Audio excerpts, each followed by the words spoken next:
You know that moment when a friend is staring at a rack of saxophones in a music store, scrolling through endless videos, and suddenly asks, "Is this the one that's actually worth my money, or am I just buying hype?" I've been there, and I get why you'd want a second opinion before you drop a few $1,000s on something that's supposed to be a professional instrument. Link is in the description if you want to check the product details on Amazon. The Yamaha YAS 62III in gold lacquer sits at the top of that conversation because it's pitched as the next step for serious students and semi-professional players, but the price tag can feel like a gamble if you haven't done the homework. First off, let's talk about what makes the YAS 62III different from the standard student models you see in school bands. This isn't just a painted version of a beginner sax. It's built on Yamaha's long-standing, professional alto sax platform that has been refined for decades. The gold lacquer isn't just a flashy finish, it's a hard coat that resists dents and scratches a bit better than the plain lacquer on entry-level instruments, and it gives the sax a visual presence that matches its tonal ambitions.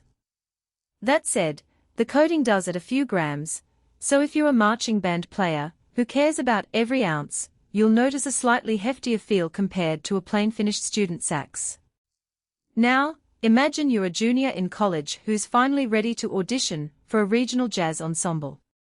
You've outgrown your old student sax. It starts to sound thin when you push the dynamics, and the key work feels a little sluggish. The YAS 62III offers a key action that's smoother because Yamaha uses their ebonite key material and a precise pivot system. In my experience, that translates to faster trills and cleaner runs when you're trying to nail a bebop line. The instrument also features a redesigned bow and a more responsive neck joint, which means the low A and B come in with a richer body. If you've ever tried to coax a warm low note out of a student sax and ended up with a thin wheeze, you'll appreciate that added depth. One practical strength I've seen time and again with this model is its intonation stability across the entire range.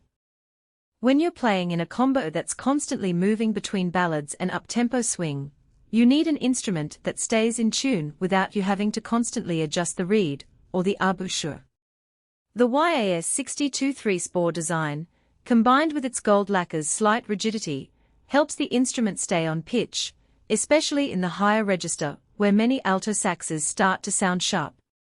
I've watched advanced students rehearse whole sets without a single off note, and they credit the sax's consistency as a big factor.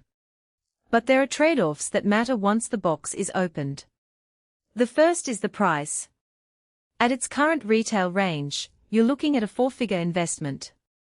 That's a serious commitment for anyone who isn't already making a career out of playing.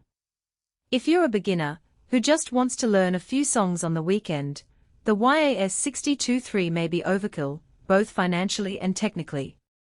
It's built to reward a certain level of skill, so you might not notice the nuances that justify the cost until you've already mastered the basics on a cheaper model.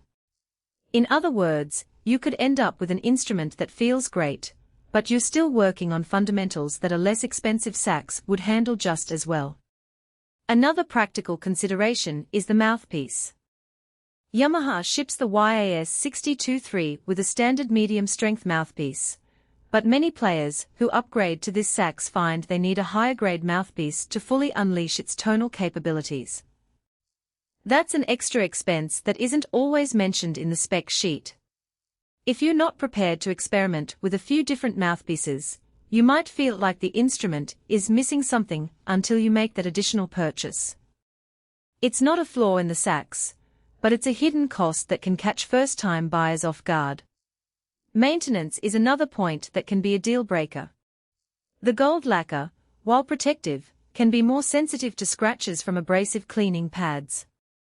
You'll want to use a soft cloth and avoid harsh chemicals, which is a minor habit change, but worth noting if you're used to the no-fuss cleaning routine of a cheap student sax.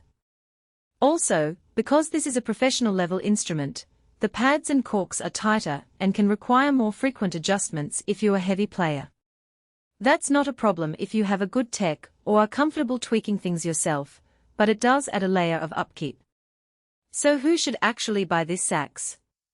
If you're a serious high school senior aiming for a music conservatory, a college music major who's already gigging regularly, or a semi-professional player who needs an instrument that can hold its own in both jazz clubs and orchestral settings, the YAS 62III hits the sweet spot. Its tonal richness,